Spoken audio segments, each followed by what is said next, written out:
मैं आरिफ साहब आपके पास आ रही हूँ। इससे पहले विजय शाह जो मंत्री मध्य प्रदेश के, उन्होंने बयानबाजी की, मोर्चा खोल दिया विपक्ष ने। अभी भी कई कई प्रदर्शन हो रहे हैं, लेकिन रामगोपाल यादव जी ने जाति सूचक शब्दों का इस्तेमाल करके क्या मान सम्मान दिया है व्योमिका सिंह को? सभी साथियों को मेरा नमस्कार है। और पारुल जी, बड़ी हास्यास्पद स्थिति है कि जिस पर डिबेट होना चाहिए आज वो मुख्य मुद्दा नहीं। मुख्य मुद्दा होना चाहिए विजय शाह, मुख्य मुद्दा होना चाहिए देवड़ा, जगदीश देवड़ा का। हेलो, मैंने उनका जिक्र कर लिया सर, जगदीश देवड़ा जी का भी जिक्र कर लिया।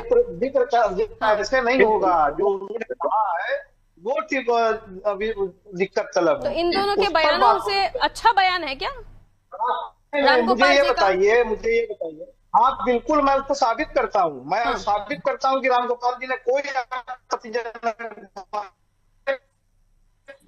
हाई कोर्ट के जस्टिस श्रीधरन जी ने कहा कि एक मुस्लिम होने के नाते आपने उनको टारगेट किया, आपकी भाषा गटर छाप है। एक बेटी को जो की सफलता के लिए निर्णायक भूमिका निभाती है उसको आप मुस्लिम कर रहे हैं। यही बात कहा है रामगोपाल जी ने कि अगर मुसलमान समझ किया गया है तो नहीं मालूम था लोगों को कि ये जाट है और ये पीडीएस से हैं। अगर इनको मालूम होता तो इनको भी ये टारगेट करते। तो इसमें कोई बुरी बात नहीं है। बात आज डिबेट इस पर होनी चाहिए कि विजय शाह अभी तक जेल की सलाखों के पीछे क्यों नहीं है। विजय शाह के ऊपर प्रधानमंत्री जी की चुप्पी क्या है? क्यों रक्षा मंत्री जी नहीं चाहते आरिफ साहब, लेकिन आप मुझे बोलने पर मजबूर कर रहे हैं। उनकी शब्दावली क्या थी और वो कतई बर्दाश्त नहीं है। आप सेना को जाति से तोलेंगे, ये मानसिकता आपकी पार्टी की। तो आप सेना की वर्दी को जातियों का नाम देंगे, आप उसमें भी अपना एजेंडा साधेंगे। उन्होंने क्या कहा बता दीजिए आप मुझे। उन्होंने क्या कहा? बोलेंगे या मैं बोलूं? आप इस पर तो डिबेट नहीं कर रही हो कि एक मुस्लिम बेटी को आतंकवादी से जोड़ा जा रहा है। कल से लेकर आज तक वही डिबेट चल रही है सर चैनल पे। और अभी भी मैंने जब शुरुआत की तो विजय शाह का ही नाम लिया। आप रामगोपाल यादव के बयान को गलत क्यों नहीं बता पा रहे हैं? आपका पीडीए का एजेंडा सेट हो रहा है उससे। नहीं, आप ये बताइए कि पूरी की पूरी सेना नतमस्तक है नरेंद्र मोदी जी के चरणों में। आप सेना की वर्दी में भी अपना पीडीए का एजेंडा सेट कर रहे हैं। वोटों के लिए इतनी गिर गई है आपकी पॉलिटिक्स। उसको आतंकवादी की बहन कहा जा रहा है, इस पर बात नहीं करेंगे? बिल्कुल बात की हमने, कल से लेकर आज भी हमने बात की है। और जो प्रदर्शन हो रहे हैं कांग्रेस, उसको देखा कीजिए ना। जिस चैनल पर बैठते हैं डिबेट करने के लिए, उस चैनल को देखा कीजिए, तब पता चलेगा आपको क्या देखा क्या नहीं देखा। आप चेक कीजिए, जाके आप चेक कीजिए पहले। आपको नहीं पता, आप अपने नेता के बारे में कुछ भी नहीं कहना चाहते।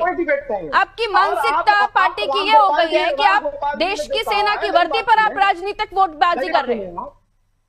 मेरी बात सुने आप। रामगोपाल जी ने वही बात कही है जो जस्टिस श्रीधरन ने कही है।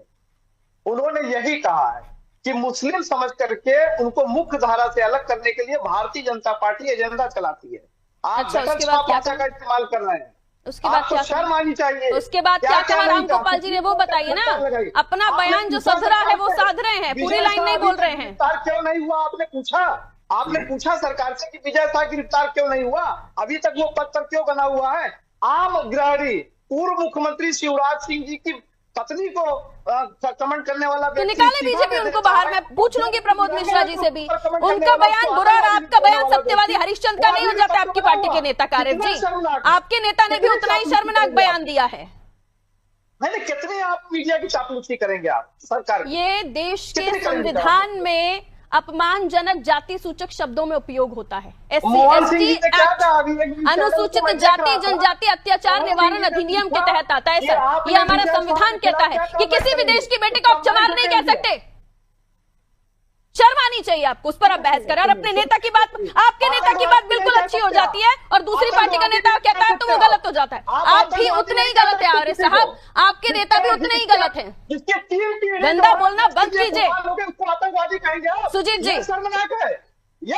वो भी शर्मनाक है और ये भी शर्मनाक है। देश की सेना की बेटी क्या किसी भी बेटी को किसी भी जाति से बिलोंग करती हो, आप उसकी जाति से कहकर आप उसको संबोधित नहीं करेंगे। रामगोपाल जी ने इसी मानसिकता के ऊपर चोट किया है, श्रीधरन ने इसी मानसिकता के ऊपर चोट किया है। जो मानसिकता गाइए, दलित वोट बैंक की राजनीति पर आवाज बैकफुट पर खड़े हैं आरिफ साहब। आपकी पार्टी भी बैकफुट पर खड़ी है। आप कहकर फंस चुके हैं, अब उसे उसकी वाहवाही मत कीजिए। कहिए, आप भी कहिए ना फिर। आपके रामगोपाल यादव जी ने देश की बेटी, देश की सेना में बैठी हुई बेटी, जिसने देश के लिए इस ऑपरेशन को चलाया, जिसकी सब वाहवाही कर रहे हैं, आप भी कह दीजिए आपके लिए अच्छा है वो।